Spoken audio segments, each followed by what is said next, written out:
ప్రైస్లాడండి. దేవుని నామములో మీ అందరికీ శుభములు కలుగును కాక.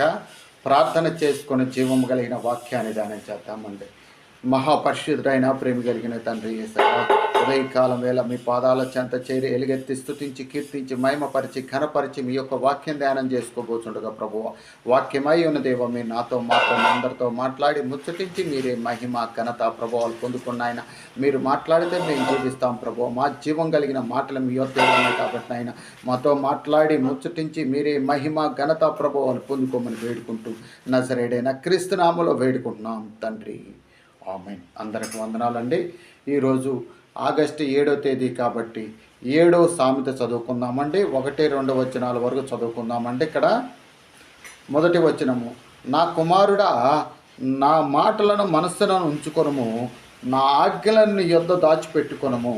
నా ఆజ్ఞలను నీ మనసును ఉంచుకొనని ఎడల నీ కనుపాపు వలె వాటిని నా ఉపదేశంను కాపాడిన ఎడల నీవు బ్రతుకుదు. ఇక్కడ జ్ఞాని అయినటువంటి సొలొమోను తెలియజేస్తున్నాడండి. ఏమంటున్నాడు ఇక్కడ?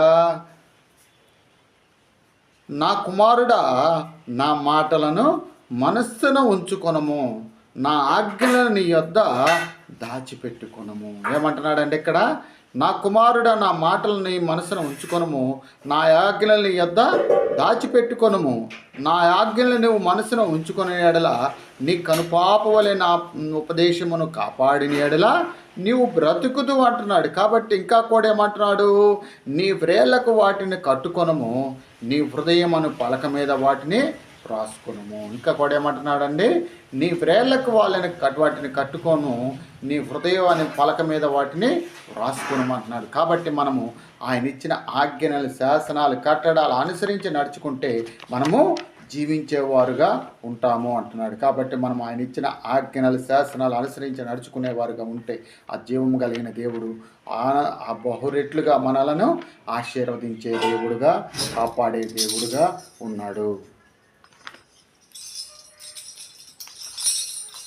నీ వాక్యమే నా పరవశము, నీ వాక్యమే నా ఆత్మకు ఆహారము, నీ వాక్యమే నా పరవశము, నీ వాక్యమే నా ఆత్మకు ఆహారము, నీ వాక్యమే నా పాదములకు దీపము, నీ వాక్యమే నా పాదములకు దీపము.